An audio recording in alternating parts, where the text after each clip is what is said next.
Hello? Yes, this is the Falcon speaking. Oh, Lois. I'm glad you called. You'll have to include me out tonight, Angel. I've sort of got a date with a blonde. What do I mean, sort of? Well, I'm not sure of her. You see, this gal likes to leave her man hanging.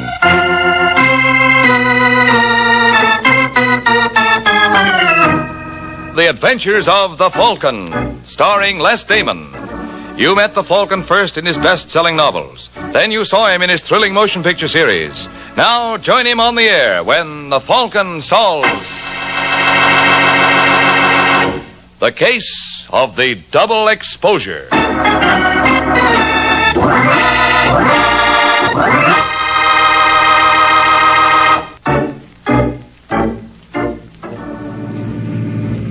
It is early Sunday evening in New York, and a black chauffeur-driven sedan tears along one of the more deserted roads of the Bronx. In the back seat, a gentleman relaxes. His name is James Arcaro. Mr. Arcaro is a man who knows his way around, but at the moment he has begun to have his doubts. Say, Ralph, wasn't that Marshallou Parkway? I guess it was, Mr. Arcaro. Well, what are we doing here? I told you I wanted to go to Eileen Chambers' place. I must have misunderstood you. Wait a minute. You're not Ralph? No. Where is he? Let's just say he was indisposed, so he sent me in his place. Stop the car. Anything you say, Mr. Arcaro. What do you think you're doing? I'm going to open the door for you. What for? I'm not getting out. I got $500 and a gun that says you're wrong. What's the idea? You know. You're just trying to make conversation. All right, Arcaro, out of the car. Okay. Tell me something, pal. Sure, but stay where you are and keep your hands at your side. Can I smoke? Yeah, but never mind reaching in your coat pocket. You can have one of mine. Here. You spare a light? Why not? Happy now? Yeah. I just wanted to get a look at you. I don't think it's going to do you much good, Mr. Arcaro. You never can tell. Your name's Ford, ain't it? Well, I'm flattered. I didn't think a big shot like you would know a peasant like me. Who you working for? None of your business. You're one of Marvin Draper's boys, aren't you? Who? Marvin Draper. Come on, Ford, admit it. What do you got to lose? You all through with that cigarette? Were you the boy who took care of my partner, too? I don't know what you're talking about. Eddie Hutton. They tell me 6 months ago he took a dive in the Hudson River, forgot to come up. Now, how could that happen? Maybe because he was wearing a cement bathing suit. I wouldn't know, Mr. Arcaro. That's out of my line. Now, let's get this over with. Okay, Ford. But I'd like to ask you one other favor. What? Well, maybe you hear I'm kind of proud of this face. I wouldn't like it to mess it up. How about giving it to me in the back of the head, huh? Oh, that's a reasonable request. I don't see why I can't accommodate you. Turn around. You ready? Wait a minute, Ford. Can you work a little closer? Why not? How's this? Why, I can't see. I'm practically on top of you now. That's all I wanted to know. Let go. I said let go. Go be nice to people.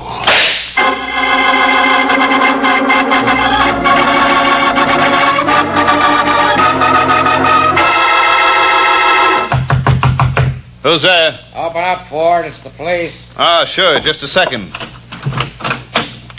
Well, if it ain't Sergeant Corbett. Darned if it ain't. It's on your mind, Sergeant. Where were you at 9 o'clock tonight? Right here. Oh, that's interesting. Why do you suppose Jimmy Arcaro told us you were with him? What? You're pretty careless, fella. Next time you leave a man for dead, you better take a saliva test. What are you talking about? He was found by a prowl car 20 minutes after you left. You're lying. I pumped... Go on, Ford. What were you going to say? You pumped 2 slugs in him? Sure. But he didn't die instantly. He was obliging enough to stick around for that prowl car and give him your name before he kicked off. Who are you trying to kid? Don't believe me, huh? And how would I know that Arcaro put up a battle before you killed him? You're crazy. And you're careless. You should wear overalls when you're working. What's that spot doing on your pants? Huh? Where? Right near the cuff. Don't tell me it's lipstick. Come on, get wise to yourself, Ford. You're through. Your only chance is to play ball with us. No. I'm telling you, yes. Did Marv Draper put you up to this? Come on, Ford. Don't be a patsy. Why should Draper get away while you burn? Draper had nothing to do with it. Then who hired you? I don't know. You don't know? So help me, Sergeant. It's the truth. When I got home last night, there was an envelope under my door with 5 bills in it and a note. What kind of a note? Said if I knocked off Arcaro, it'd be another $500 a night. Was there? No. Where's the original note? I tore it up. You're lying. Why should I? Listen, you punk, I want the truth. Who hired you to kill Jimmy Arcaro? I tell you, I don't know. Well, until I find out, I'm going to make it so hot for you that when you sit in that seat at Sing Sing, you'll think you're squatting on an icebox. Now, let's go.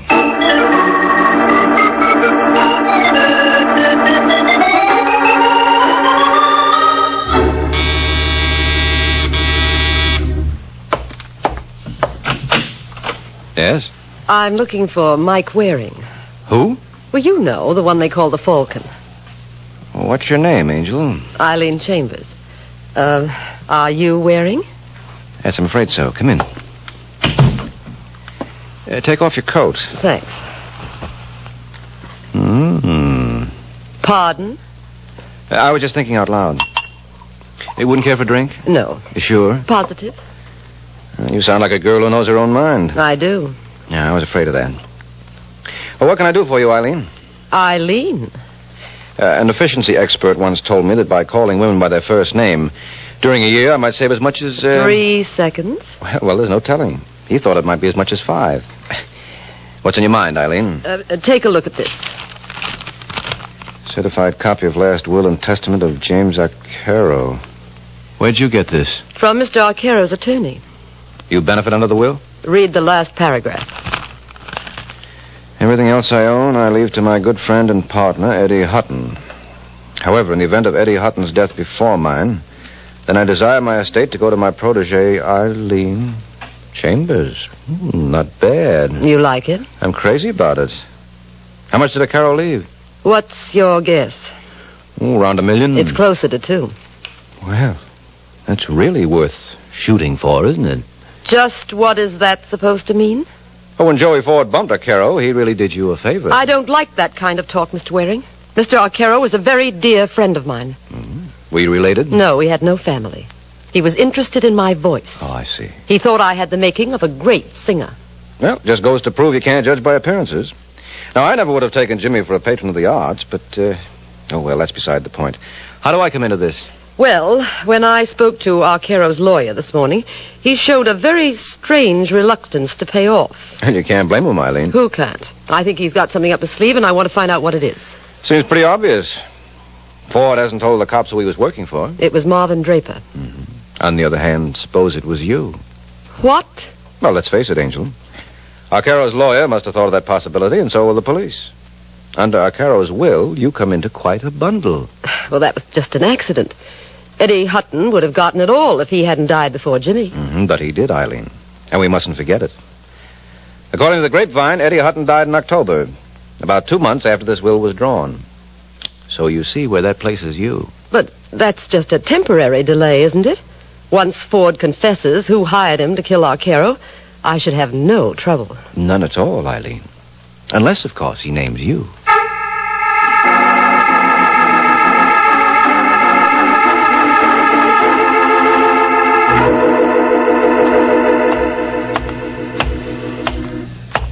Say, mister. Mister? Who, me? Yeah. Did you happen to have a match with you? I think so. Here. Thanks. It's all right. Keep the whole pack. If you want to keep your health, you'll behave yourself. What is this? Just walk around the corner. I got a car waiting. Why bother? I can get a cab. Don't be cute. You've read enough books to know why I'm keeping this hand in my pocket. Oh, yes. Forgive the oversight. I'll start walking. Look, friend, I don't want to be difficult, but you got the wrong boy. You're Mike Waring, the Falcon, aren't you? Yeah? Well, then don't worry about any mistakes. My brother wants to talk to you. Your brother? Yeah. He's waiting for you in the car. Here he is, Eddie. Nice going, Alex. Get in, Waring. Sure, be glad to. All right, Alex, let's go. Right. Any place in particular you want Alex to drop you, Waring? Police headquarters will be fine. Well, I'm afraid that's a little out of our way. All right, now look, what's this all about? Don't tell me you don't recognize me. No, I can't say I do. Such is fame. To think only 6 months ago, my picture was all over the front pages. Hey, wait a second. Yes? You're Jimmy Arcaro's partner, Eddie Hutton. You hear that, Alex? Yeah. Give the man a cigar. But I thought... I was at the bottom of the Hudson River. You can't believe anything you read these days, can you?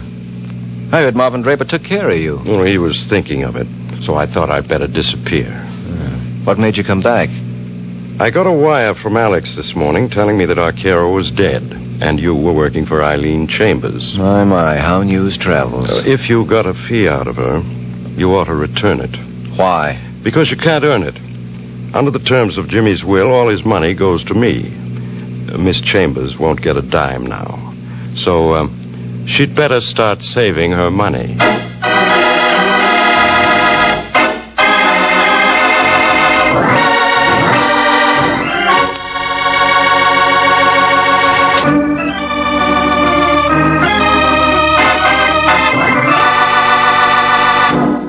And now, back to the adventures of the Falcon. An hour has passed since Mike had his little interview with Eddie and Alex Hutton. And now, as we find him, he is relaying the information to his client. 4, 1, 7, 7.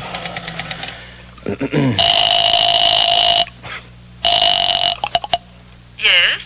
Hello, is that you, Eileen? Who is this? Mike Waring. Well, this is a surprise. I didn't think I'd hear from you for quite a while. Well, I told you I was a fast worker. I've got bad news for you, Angel. Bad news? As you know that $2 million you were counting on? Well, don't. I don't understand you. Eddie Hutton is alive. Oh, so you're a comic, too. I'm not kidding. I saw him not more than an hour ago. All right, I give up. What's the gag? No gag. Don't talk like a fool, Mike.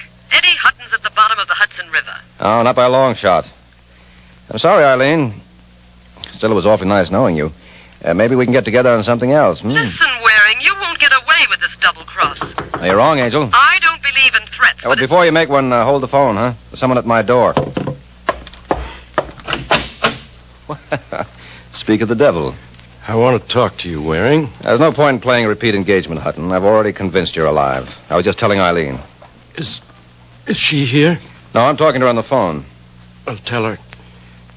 Tell her. Hey, what's the matter with you? Hutton. Hutton. Hello, Eileen, you still there? Yes, I'm not through with you. Oh, I'll say you're not. Forget what I told you about Eddie Hutton. But you said he wasn't dead. That was 20 seconds ago. Now he's gone and done it.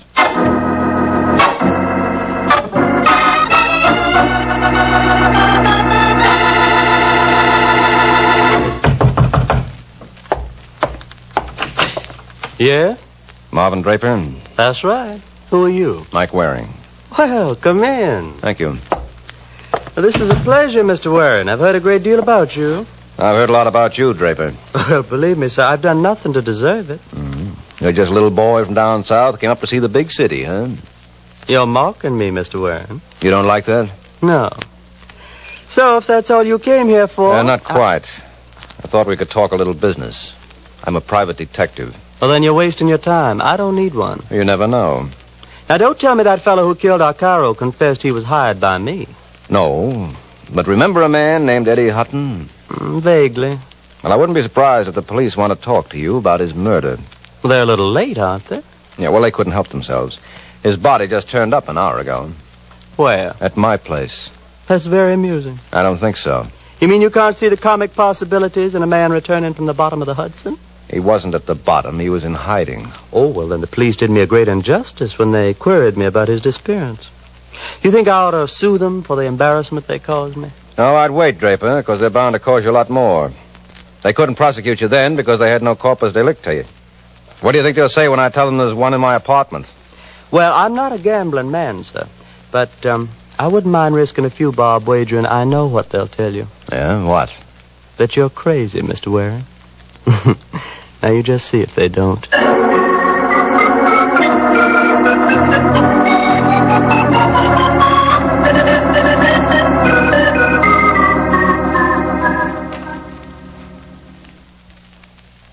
Mike, you must be out of your mind to think I'd swallow a yarn like that. I tell you, Sergeant, Eddie Hutton's body is in my apartment. How about Judge Crater? He there, too? All right, be smart. But when your boys get back... What boys?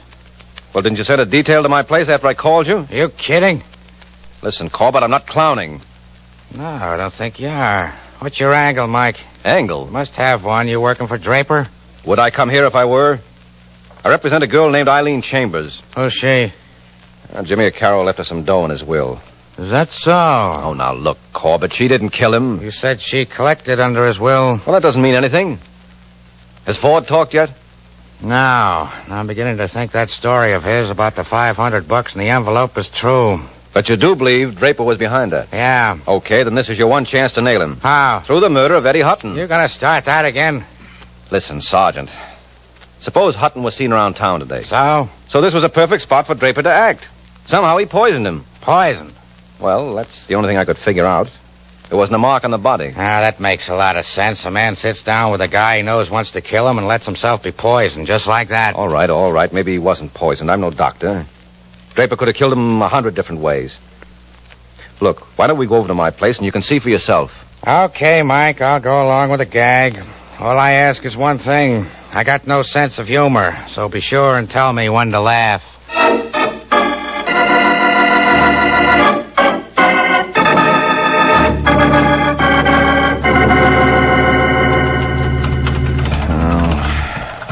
What's the matter, Mike? Having trouble? No, I got it now.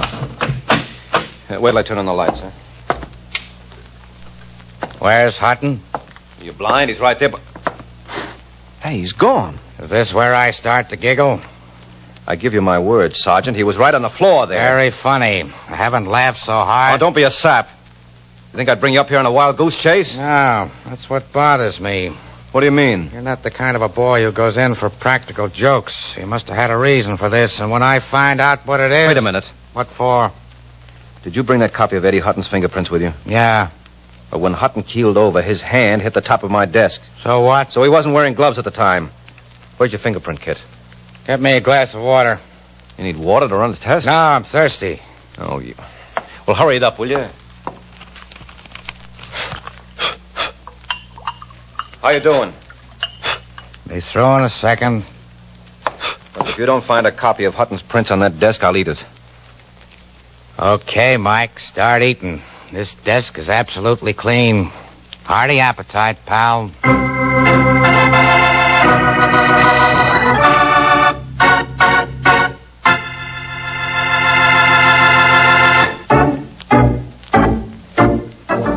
A short while ago, Mike was dumbfounded when, after promising Sergeant Corbett the body of Eddie Hutton, he discovered he couldn't deliver, for the body was gone without a trace. And understandably enough, the good sergeant sees very little humor in the situation. Now, let me tell you something, Mike. You're not going to get away with this. If you think you can pull a stunt like this and make me the stooge... Oh, you're out of your mind, Sergeant. Oh, that's good. That's good, coming from you. I tell you, Eddie Hutton's body was here. Draper must have removed it. If you had sent a squad when I called you... Don't give me that. Oh, you're talking like a child. Why would I dream up a story like that about Hutton? I told you how his brother Alex hijacked me this afternoon. Well, for your information, Alex Hutton is in Florida. He's what? Yeah, he was picked up there a couple of days ago for making book. Before they let him go, they wired us if we wanted him for anything. So, if you've got anything else to say... Shut up. Who do you think you're talking to? I'm sorry, Corbett. I didn't mean it that way. You see what I see? Where? On the carpet, under the sofa. That pocket comb? Yes, that's not mine. Someone must have kicked it there. Where's your fingerprint outfit? Listen, Mike. Well, what have you got to lose? All right. Now, don't touch it. You got enough powder? Yeah. Well? Can't you be quiet for a minute? Well, what do you know? There's a right thumb and forefinger on here. Look at this copy. They both belong to Eddie Hutton. Well, what did I tell you? I take it all back. Where's your telephone? Come in. Hello, Waring. Oh, so he was in Florida, huh? Say, what goes on here? You're just the boy I want to see, Alex. Sergeant, meet Alex Hutton. Is he the one? Yeah, he's the one. I want to talk to you, Alex. Well, that makes us even, because I want to talk to you. Where's my brother? Eddie? Who did you think I meant? He's not here. I can see that for myself, but where is he? He left my place 2 hours ago and said he was coming here. Well? Well, he hasn't been back since. That's easy to understand, Alex. He's dead. I don't like those kind of jokes, Waring. It's the truth, Alex. I'm asking you for the last time. Where's my brother? I told you he's dead. You just won't be serious, will you? Mike, All right, you better put away the rod, Alex. This man's a sergeant with the New York police. Yeah, and I got a badge, too. I asked you a question, Waring. And I answered it to the best of my ability. Eddie's dead, and you better reconcile yourself to it. Who killed him? I don't know. Maybe Marvin Draper. Yeah, or maybe it was your client, Eileen Chambers. Why should she? I suppose you forgot all about Jimmy Arcaro's will. Now, with Eddie out of the way, she's going to be sitting pretty. You got a point there. Well, I'm going to let you in on a little secret, friend. Eileen isn't going to live to spend a dime of that money. You better watch your step, Alex. They can burn you for this. Shall I tell you something, Waring? If I can get Eileen, it'll be worth it. I'll be seeing your friends.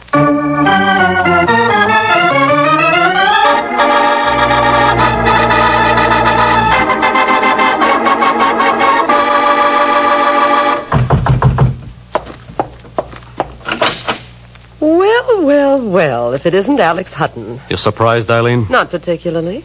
Come in. Now, let me have your coat. No thanks, baby. I don't think I'll be staying very long. That's where you're wrong, Alex. What's the idea of the gun? I'm just beating you to the draw. Are you crazy? Well, wasn't that what you came here for? Of course not. Well, then why do you suppose Mike Waring made up the story? Mike Waring? That's right. You talked to him? Uh-huh. How? For a smart boy, Alex, you made an awful boner. Didn't you ever hear of the telephone? Great invention. He didn't call him. Oh, yes, he did. He should be here any minute. Oh, there, that's probably him now. Come in. Hi, Eileen. Hello, Mike. Who is your friend? Oh, that's right. You haven't met, have you? Eileen, this is Sergeant Corbett. Glad to know you, Miss Chambers. Thanks. Isn't she a great gal, Sergeant? Look how she's in command of the situation. Just like the Marines in Korea. Aren't you proud of me? Oh, Angel, what a question. You're all in this together. You better be careful with those accusations, Alex. Let me have the cannon, Eileen. What for? Well, that's an awfully big gun for a little girl like you to carry. Oh, I don't mind. Don't think I'm swallowing this routine, because I'm not. You're all partners. Where's our motive? $2 million that Jimmy Arcaro left my brother. Sure. You hired Ford to kill Jimmy, and then one of you poisoned Eddie. You're wrong, Alex. Yeah, well, then where is he? Where he's been for the past 6 months, at the bottom of the Hudson. What are you babbling about? That guy who died over at my place was a plant you dug up for the occasion. Are you nuts, Mike? Next you'll be saying he hired Ford to kill Jimmy Arcaro, too. Why, Sergeant, how did you guess? You took the words right out of my mouth.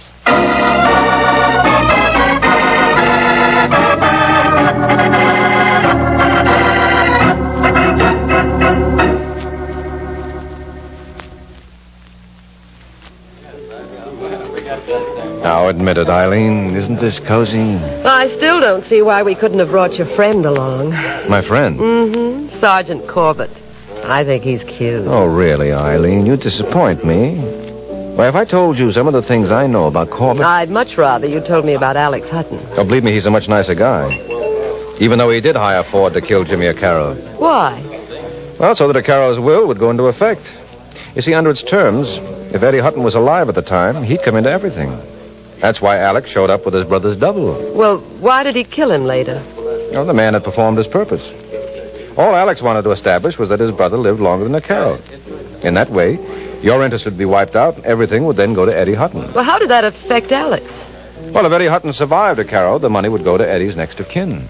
Not to me? Nope. So, naturally, Alex tried to convince us that his brother had lived longer than Arcaro. Once he had me convinced, he removed the body. Why? Well, he couldn't afford to let it be found again, because then it would be easy to prove the man was a phony. But with my story that I had talked to Eddie Hutton today, plus the fingerprints on the pocket comb he planted in my apartment, Alex had all he needed to substantiate his case. Well, what was his mistake? Oh, well, he made several. For one thing, he knew that the man who died in my place was a victim of poisoning. Well, how could he know that when he'd never seen the body? Then his hokey threat about killing you was a boner, too. Don't you think he meant it? No, of course not. He did that for effect. He wanted to show us he was all broken up over his brother's death and that he felt you were responsible. You don't really believe he forgot we could telephone ahead and warn you. He wanted us to stop him. Now, Alex wasn't taking any chances of getting in trouble with $2 million in sight. Which now belongs to me? Which now belongs to you. Does that take care of all your questions? All but one. Just ask it, Angel. What time is it? 10 o'clock. Why? I don't want to be late for my appointment with Sergeant Corbett. Oh, you don't mean that. Uh-huh. He's waiting for me at the Belvedere. Well, what's he got that I haven't got? Me? And $2 million. Good night, Mike.